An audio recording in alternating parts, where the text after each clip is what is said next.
Hello Dogs fans, welcome to another episode of After the Dogs Roar for the season of 2017. This is episode 30 and let's get straight into having a look at the episode agenda for this episode. I'm going to start off the show by overviewing the AFL Round 22 clash against Port Adelaide, which took place on Saturday. Following that is my Round 22 votes for the After the Dogs Roar Best and Fairest Award. Following that is a look at where we stand on the AFL Ladder. Following that we get into the VFL news, starting with an overview of the VFL Round 18 clash, which took place on the weekend against Essendon.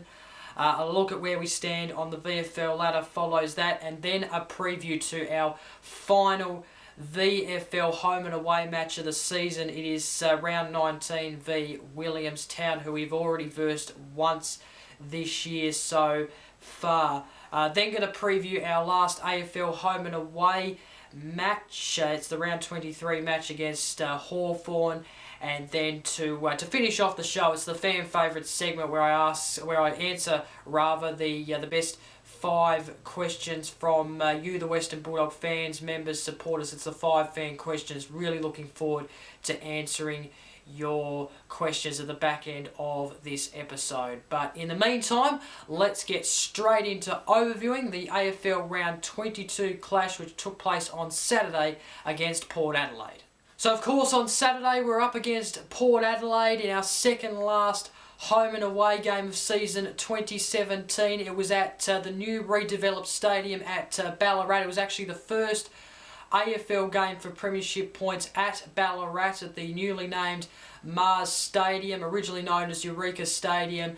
And I must say I didn't attend the game, but I of course saw it on TV, and I must say that the stadium looked absolutely remarkable and fabulous, and congratulations to everyone involved in getting that stadium ready to go for this historic first AFL game for premiership points, which took place on Saturday. As you all know, I live my life in Hobart, and my nearest stadium, AFL stadium, is Blundstone Arena. It seemed like Mars Stadium had that sort of similarity and feel as Blundstone Arena. I think Blundstone Arena's more in capacity, but it just the stadiums, it just kind of reminded me a bit of Blundstone. Of Blundstone Arena. That's of course what Mars Stadium reminded me of. So it looked really good on television, and everyone should be very happy. Everyone who was involved in making the game possible on Saturday should be very impressed and very proud of the fact that happened on Saturday. And looking forward to obviously the Western Bulldogs hosting many more games there in the next few seasons. I think they're trying to get 2 games a year there, so that should be absolutely fantastic. But anyway, on to the game, and of course this was a must-win to keep our finals hopes alive. It's no question about that. We had to win this to basically, obviously, give ourselves a chance of making finals. And it was a good start, I thought. We kicked the first couple of the match in the first quarter. Suckling kicked an absolute beauty in the first quarter from the boundary line. It was just absolutely remarkable.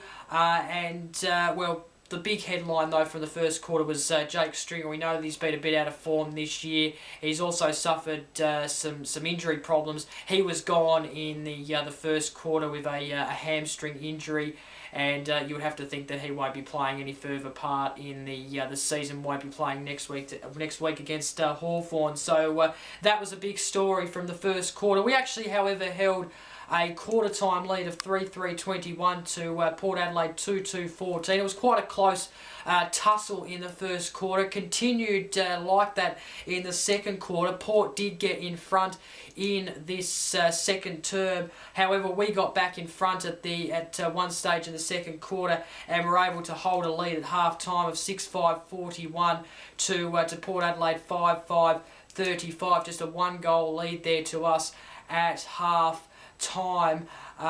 The third quarter was very fascinating. Scores were level at one stage in the third quarter. However, we were able to hold a three-quarter time lead of 9-11-65 to Port Adelaide 8-10-58. So we had kind of the small edge at three-quarter time, although this game was actually a pretty close and tight tussle until the fourth quarter when scores were level again. We did, however, get in front after that, but then Port Adelaide were able to get in front and kick the next five, the last five I should say, of the game, and in the end they won convincingly, which was pretty poor and pretty disappointing from a Western Bulldogs point of view, because I thought like we kept in the game throughout the entire match, and to let it slip like that in the fourth quarter was quite disappointing. The final score, the Western Bulldogs 11-13, 79, defeated by Port Adelaide 14-12. 96. Just over 10,000 people attended the game at Mars Stadium. Of course, like I mentioned, the first AFL game for premiership points in Ballarat. Let's go through the goal kickers very quickly. The Western Bulldog goal kickers. Bailey Dale was absolutely fantastic. He seemed like that man that we needed up forward, and we probably should be playing him up forward more often if he could do stuff like that. He kicked 4 goals. It was just sensational from him. Cloak didn't have a bad day, I thought. He kicked 2 goals. Hunter kicked 2 as well, and then Dunkley, Liberatore, Suckling got on the goal sheet with singles. Of course, like I mentioned, Suckling, a great goal in the first quarter from the boundary, and then the best from I guess Luke Beveridge was McRae, McLean, Dale, Dalehouse, Suckling and Daniel. Dixon really hurt us, especially in the later stages of the game. He actually kicked 4 on the weekend for Port Adelaide, probably one of the men who actually won the game for them. He came ripe at the right time and won the game for Port Adelaide in some sense. We weren't able to cope with him, and that was kind of the the issue at the start of the game was the fact that we probably weren't too tall up in defence to actually tackle the likes of Dixon. Of course, Robbie Gray also kicked 2 for Port Adelaide. There was also a few other outstanding performances from a Port Adelaide point of view, which we won't go into. But it was a disappointing game in the end. Normally, the last few weeks, especially probably most of this season, I've been talking about inside 50s and how we've actually normally had more inside 50s in a team, but in this game it was actually quite the opposite. Port Adelaide had way more inside 50s than us. In fact, they had 10 more inside 50s, 61 to us 51. So I guess the inside 50s, well, they weren't a problem in terms of us having more of them, but they were a problem in the fact that we probably didn't get it inside the forward 50 enough. Although we also did let inside our defensive 50 a fair lot of time as well, which was not pleasing. We had more disposals, didn't have more kicking efficiency though. Port Adelaide won that 71% to 65%. We had one more in contested possessions, 151 to 150. They had way more marks, 102 marks to 59, which basically sums up our game. In a way, tackles, they had more tackles than us. The clearances were level at 39 apiece. Like I mentioned, the inside 50s, they had more, but the marks inside 50, they had way more of. We only had 4 marks inside 50, which sums up our forward line this year. And really gives Beveridge the challenge over the off-season, and also the list management, to try and do something about that forward line, because I don't think enough has been done to try and fix that forward line this year. And I'll talk about that a little bit later on in response to a question from a viewer. But I just feel like we haven't done enough to try and fix the forward line this year. I think that's been our number one concern. The defence has been a concern to some extent as well, but I think the forward line's been a real big issue this year in terms of us getting in there and not getting anything of it. And I don't think Beveridge or the coaching staff have done enough to actually try and fix the problem. Maybe that's a problem we can't fix until the pre-season. I don't know, but I know there is players in our list who we should be trying in our forward line to try get something or get some spark happening in our forward 50, because it's not working at the moment, our forward line, you know, you don't have to be a rocket science to figure that out. So look, this game pretty much ends our final chances in some ways. We still have a chance, but we need to rely on results next week in round 23, and that has to start by us winning on Friday night, and I'll talk about that very, very shortly. But yeah, quite a disappointing result in the end. Like I said, I thought it wasn't a bad game for us. I thought we kept in the game, we kept in front at various stages. We might have been in front for longer than Port Adelaide at various stages, and probably were in front most of the game. Port Adelaide, of course, took the lead at various stages, but I think we had more of the lead changes. And but yeah, a disappointing game. And yeah, of course, also the fact that we went over to Ballarat and of course played that first game for premiership points, and we couldn't win it. So that is also a little bit of a disappointing factor as well. Probably a small one, but still a disappointing factor. So yeah, look, it doesn't do our final chances any great, this loss, and like I said, we have to rely on some results in round 23. It's in the lap of the gods, as Luke Beveridge said in his press conference. So a disappointing result all round, and of course we've got one more game to go now, possibly the last of season 2017, unless results go our way. Okay, time now for my round 22 votes for the After the Dogs Raw Best and Fairest Award. Let's go through my votes right now. I've given the one vote to Jason Johannesson. I thought he wasn't too bad in this game. Kicked 4 behinds, probably should have had at least a goal or two to his name, but inaccurate kicking causes him to have only 4 behinds next to his name instead of 4 goals. 6 marks, 27 disposals, 18 of them were kicks, 9 were handballs. I thought he was pretty good, and I thought it was a good performance by him, and that's why I've put him in the top 3 and given him 1 vote in my round 22 votes for the After the Dogs Raw Best and Fairest Award. 2 votes, I've given it to Bailey Dale. Like I said, 4 goals he kicked in this match, and whether that was Beveridge's idea to float him forward, maybe in the absence of Jack Redpath, who we did miss in this game, I thought, but he did very well. 4 goals. He only took the 3 marks, but he did have a really big impact. He actually kicked 1 behind as well. And yeah, I thought 4 goals from Bailey Dale just shows that he is one of the big improvers of season 2017. He showed that in this game at Ballarat against Port Adelaide. And then the 3 votes I've actually given it to Jack McRae. I thought he was outstanding in this match, and you know, I know the votes aren't based too much on disposals. They are also based on overall performance, and I know some people do base them around goal kickers as well. But Jack McRae, you can't ignore the fact that he had a lot of the ball. He had a big load of the ball on Saturday. 41 disposals, 23 handballs, 18 kicks, 6 marks, and he also applied 7 tackles. He was very impressive. He actually had the most disposals out of any player on the ground, and yet he was from a losing team on Saturday. So yeah, 41 disposals, great effort from Jack McRae. He's a player who he's one of the elite players, I think, at our club. He's one of those players who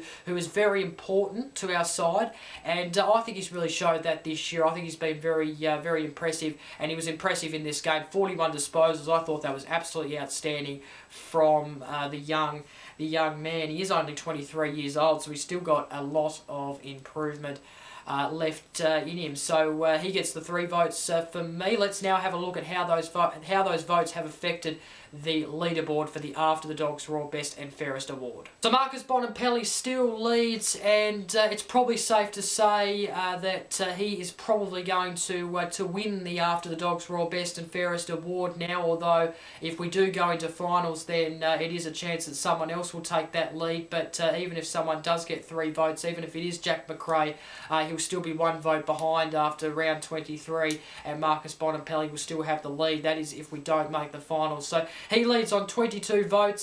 Second is Jack McRae on 18 votes, who has got a fair bit of votes, especially in the second half of the season. Third is Lockie Hunter on 13 votes. Fourth is Caleb Daniel on 12 votes. Joint fifth is Luke Dalhouse and Toby McLean on 9 votes. Seventh is Jason Johannesson on 8 votes. After polling that 1 vote in round 22.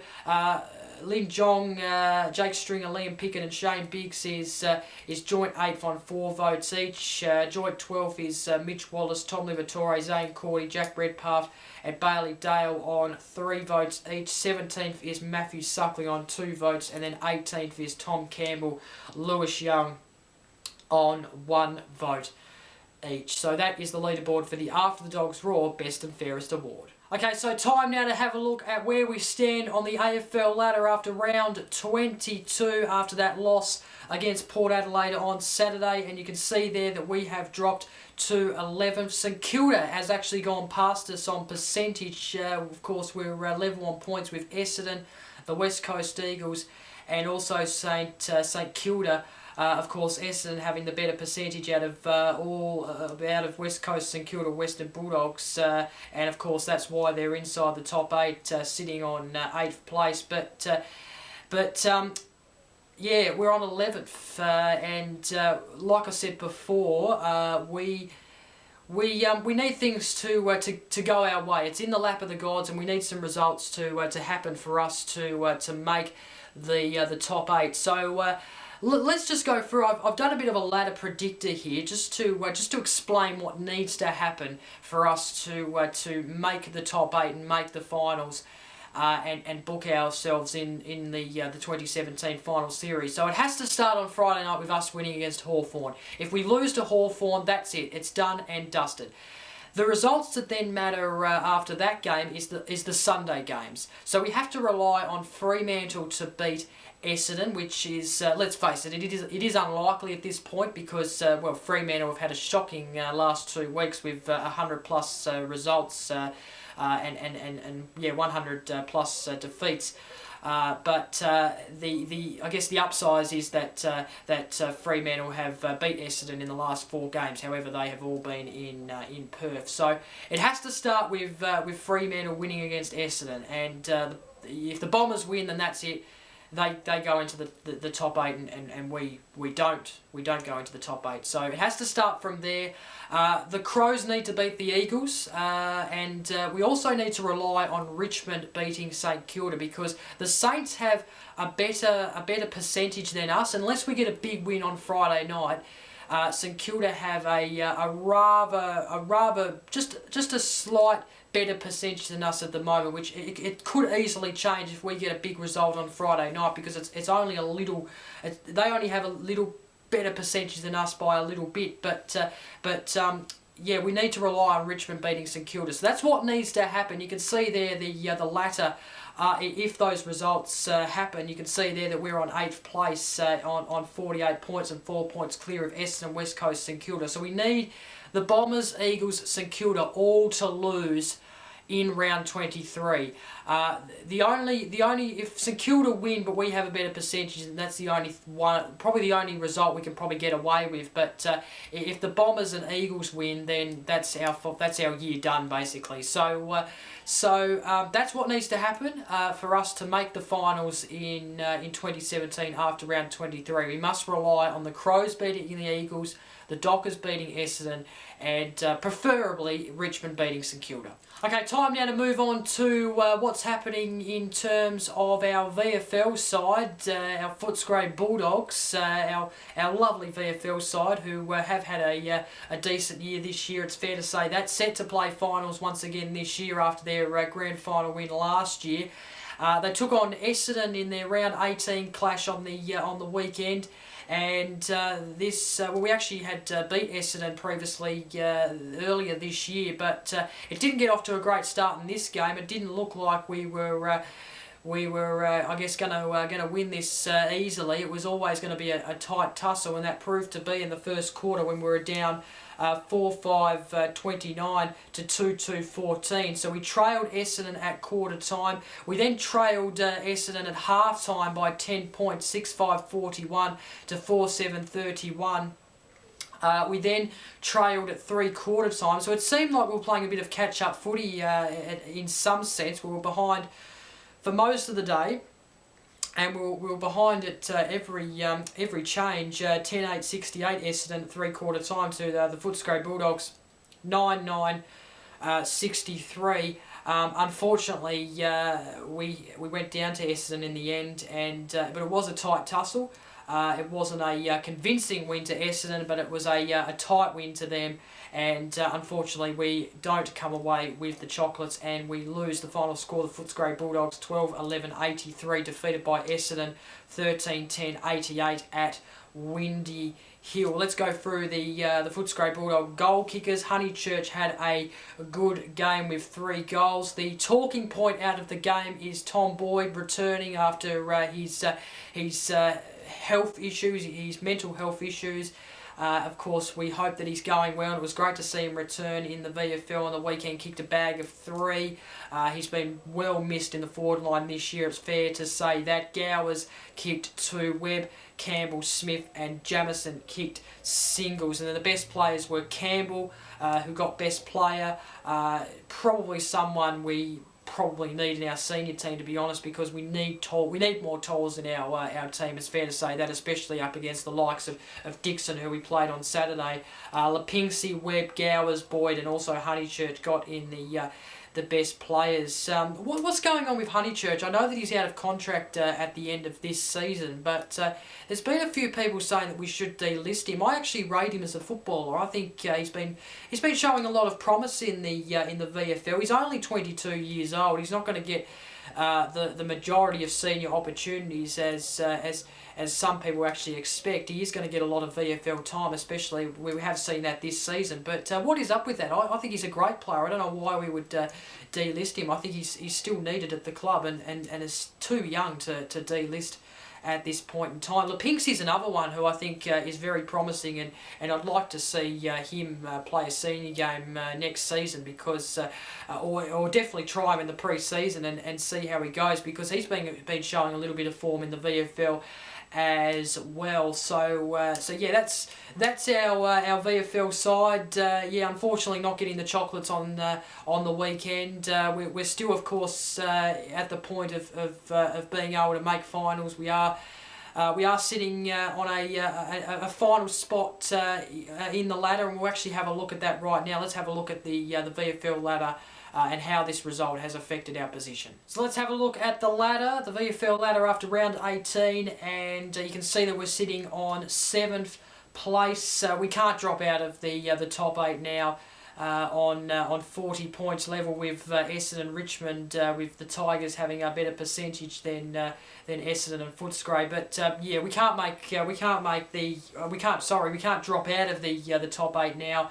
Of course, we've got Collingwood who are on 8th on 32, and even if we lose this up and coming weekend in our last home and away game, we'll still make the finals. In fact, we can finish as high as probably high as 4th if we win this week. So yeah, big match coming up to decide our final position on the ladder in 2017. So that is the VFL ladder after round 18.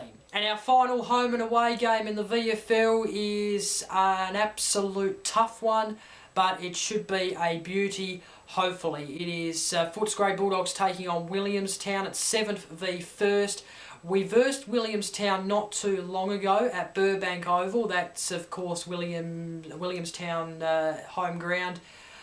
We versed them not long ago, and it wasn't a great result. We actually got, it was a convincing win to Williamstown. So this game taking place on Saturday the 26th of August, just a day after our AFL game, which I'll talk about very shortly. So Saturday the 26th of August, 2:10 p.m. at Victoria University Whitten Oval. If you're not able to go to the game, you can watch it on 7. It should be a beauty match. Let's hope that it is a beauty match, and let's hope we can get a win. How good would it be if we're able to beat the current top of the table team in the last round? I think that would give us a lot of confidence going in to the finals. So it's going to be a beauty. If you're nearby and you can go to the match, then make sure you go along, because our Footscray VFL side is actually going to be playing finals in 2017.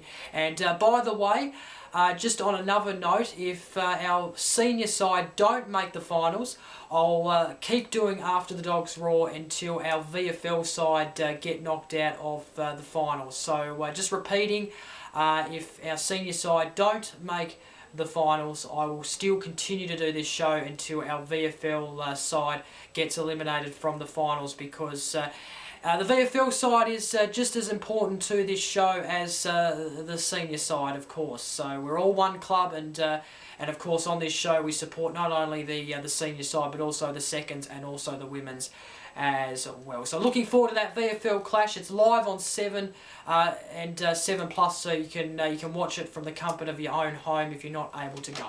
And this Friday night is our final AFL home and away game of 2017, possibly our last game of the season. It is an important game. It is the Western Bulldogs taking on Hawthorn, Friday the 25th of August, 7:50 p.m. at Etihad Stadium. You can watch it on 7 and Fox Footy, but if you're in Melbourne, why wouldn't you go along? Because, well, Robert Murphy's playing his last game. Matthew Boyd will be playing his last game if he ends up getting included into the side, and I hope he does, because you know, we want to farewell him right, and who knows, it could be Morris's last game as well. He hasn't announced what he's going to do at season end, whether he's going to play on next year. I think his intent is playing on next season, but who knows, he could come out with a bombshell and say that he's going to play it's going to be his last game. He's going to call it a quit. So get along if you can. I'm not going to be able to get along because, of course, I live my life in Hobart, but if I lived in Melbourne, I'd be going to this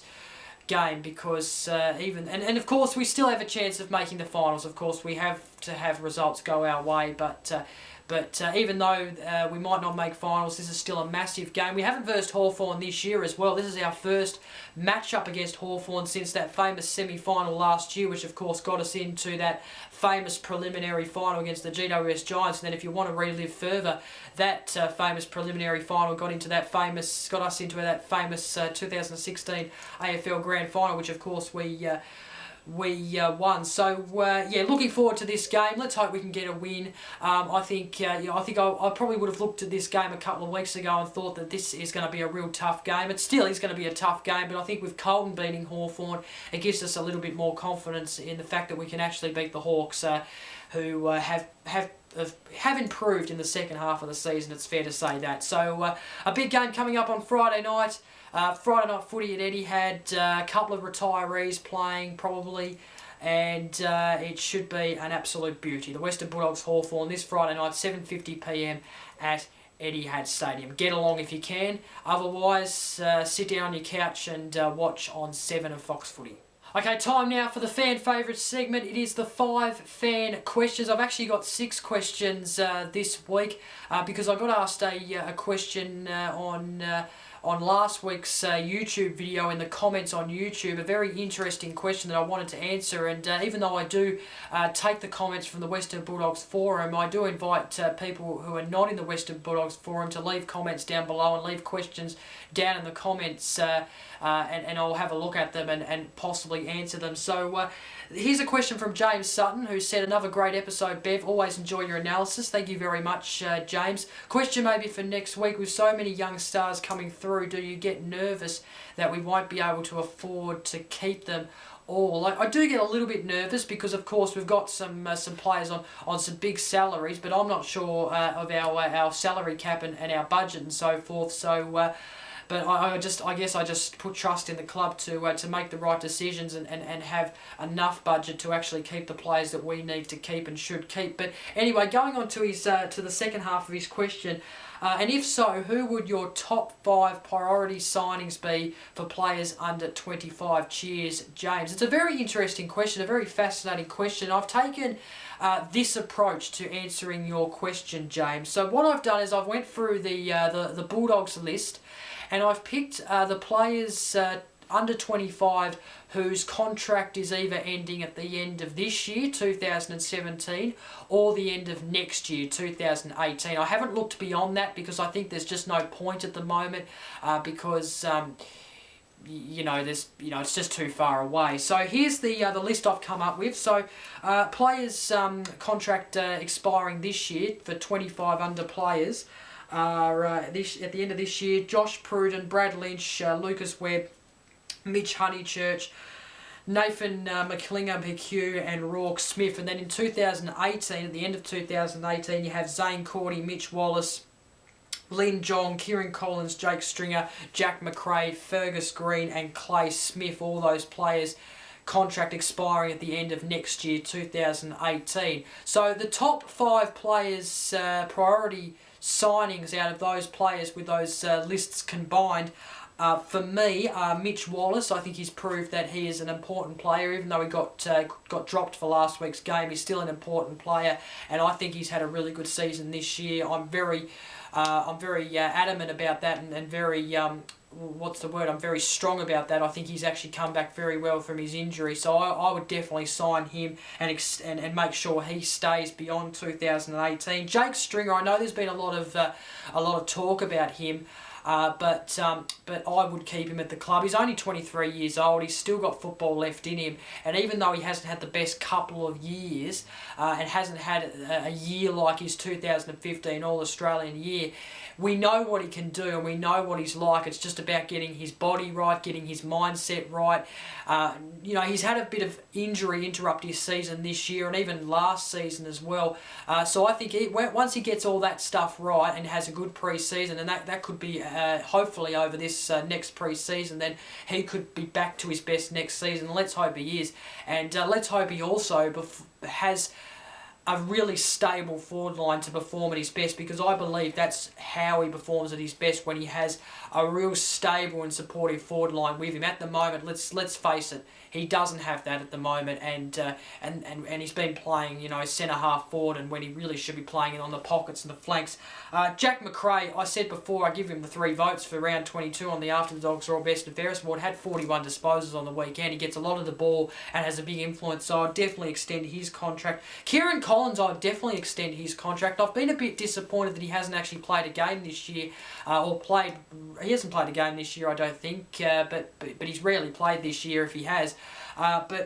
He's a real big body defender, and our defence is lacking at the moment, and that's because of Marcus Adams having injuries and so forth. And then you've got obviously Fletcher Roberts not in the side, but that's also not really that's not really the problem. Also, it also is a problem that we haven't been trying players like Kieran Collins, who I believe would add a really good asset to our defence. So I would keep Kieran Collins, because I think what's his age? He's only 19, so he's got plenty of football left in him, so he could be that real key defender for us one day, along with Marcus Adams and others in the defence. Of course, we have Robert Murphy and Matthew Boyd now retiring, and Dale Morris is probably not too far away, so he's someone who will be coming to the senior side, I believe, in the next couple of years and being a regular. And then I'd also prioritise Lin Jong. I think he's proved himself, even though he's had injuries this year and last year, he's proved himself to be a really good wingman and a really good midfielder in general, and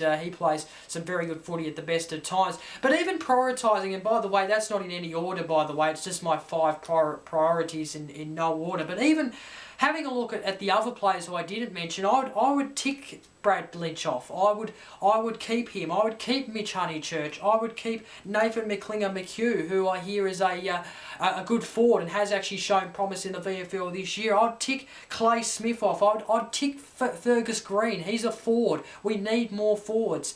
And he seems like that player who could provide that depending on the player he is. And I'd even tick Zane Cordy as well at a rate as well, because he's got some value to him as well, and he's proved himself at various times this year as well with his marking ability and his ability to be able to, I guess, use his height. So look, even though that's my prioritising 5, there is probably a few others that I'd love to have stay at the club at the end of 2018. We are still a developing list. Let's face it, we're still a young list.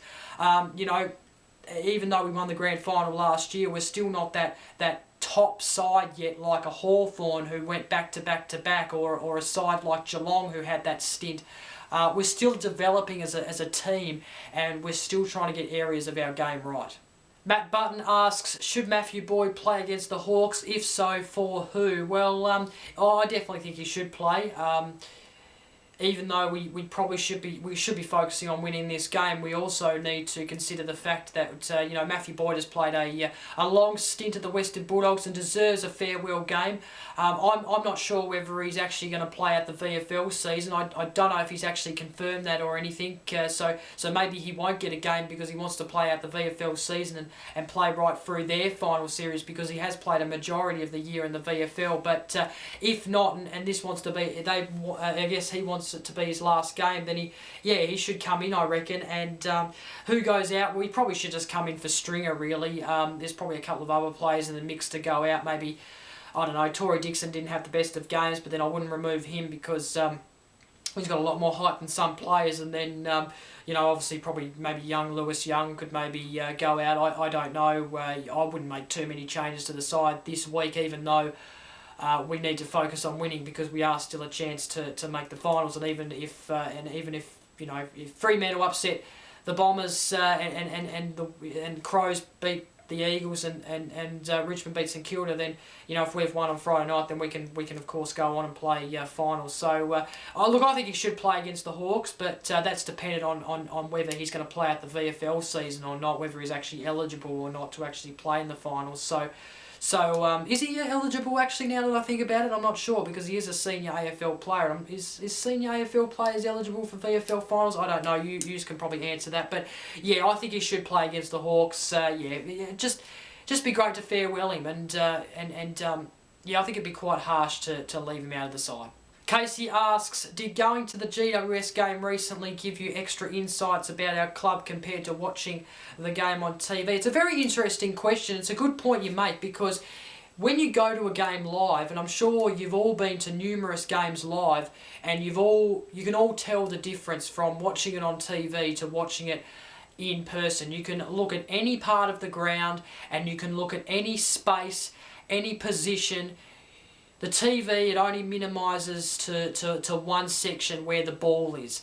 And look, I probably learnt a little bit more about our forward line. I think I also learnt with that game how you know, we would push up players into our forward line, and then when it would come out, we wouldn't have enough players behind the ball. That's what I learned from watching that game, and compared to watching a game on TV.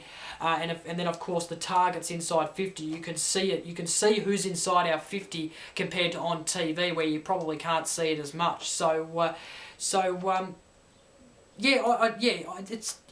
It's a good question, Casey, and yeah, it did give me extra insights to our club, and you know, it gives me a bit more knowledge on what areas we need to improve on, and what areas we even are good at as well. Stephen Moore asks, what are your thoughts on the Doggies going after Luke Hodge to become our backline coach? It's something you probably have to consider, to be honest, because you know, our defence has been one of our poor aspects of this season. I wouldn't say it's as poor as our forward line, but it definitely has, especially on the weekend, it definitely has been a bit of a problem, especially when, you know, we've lost obviously Hamling, and I don't really think we've had that key forward at all this season. Of course, that's probably due to Marcus Adams going out with injury, and of course, you know, obviously Fletcher Roberts hasn't played much of the year either. Of course, obviously Beveridge not thinking that he's probably been the informed player and the answer to our defence. I don't actually think though Luke Hodge is the real answer to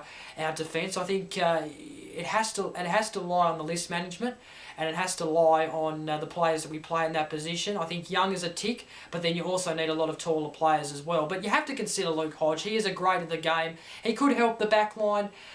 He might have that knowledge. Whether he would want to, I'm not too sure, but he wouldn't be the sole answer to our backline woes, that's for sure. Red WB asks, with our fate not sealed until the end of next round, do we cheer our retirees off at the end of our match or refrain in the hope that we advance to finals? Nah, cheer them off. We don't know what's going to happen, and if it's that we make the finals, then so be it. But then if we don't, these players never get cheered off and never get the the goodbye that they actually deserve. Robert Murphy's been he's one of those cult figures of the club. He's a son of the West, and he's a great. And then Matthew Boyd's a former captain who led the team through tough times, and also has been a terrific player and leader. And so these players need to be cheered off. They need to be cheered off. It's as simple as that. And whether it's this week or in the finals, well, it's probably likely that we won't make the finals at this point. Sorry, Red WB. I know that you're very big on believing, but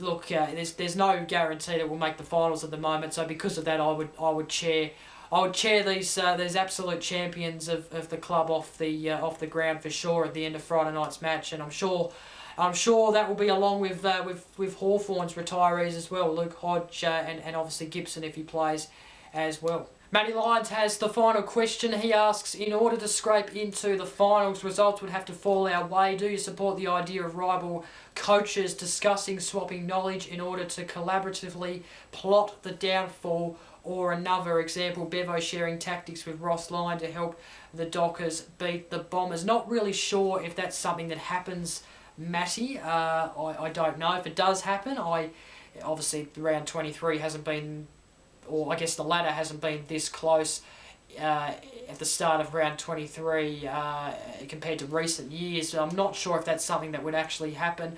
I'm not actually sure if that's something Bevo would do either. I don't think he would really be wanting to I guess share tactics to help Ross Lyon. Whether I'm in support of the idea, I don't know. Like I said, I don't think it's something that the coaches would actually be doing in this day and age. I think Bevo would just be hoping, just be leaving it to the lap of the gods, to be honest. Probably not so much in support of it, to be fair. I think, it's a pretty, I don't think it's the correct thing to do. It's probably not philosophically right. Just let I think Bevo would just be one of those people who just let Ross Lyon just coach Fremantle and just hope for the best. And that is it for this week's episode of After the Dogs Roar. Thank you very much for watching. Don't forget to like, comment, share this video, subscribe if you want to see more of this show, of course, which of course is not far away from ending this season of After the Dogs Roar. Of course, we're now heading into, of course, the end of the home and away season, and obviously heading into finals, of course. So this show very nearing the end. So make sure you subscribe to get the rest of After the Dogs Roar season 2017. Of course, I do other content on this channel as well, on Bevob5 Productions, of course, Bev's Footy Show, if you want to get an analysis and my thoughts on the whole of the AFL competition. And of course, I do some other content as well from other sports, but also go check out facebook.com/The Show. It's my weekly live show, which airs on Sundays at 8 PM Australian Eastern Time. It's where I talk all sorts of sports. I talk about AFL, the Western Bulldogs if you want to. You can ask me questions, so forth. get involved. It's around about an hour and a half show, so go check it out. I do that every Sunday night. So thank you very much, everyone, for watching. Let's hope we're talking about a Dogs win next week and a Dogs heading into the finals next week. That would be terrific and absolutely remarkable if we were talking about that. But anyway, let's hope the Dogs win on Friday night. And yeah, until next week, I'm Jacob. Bye for now.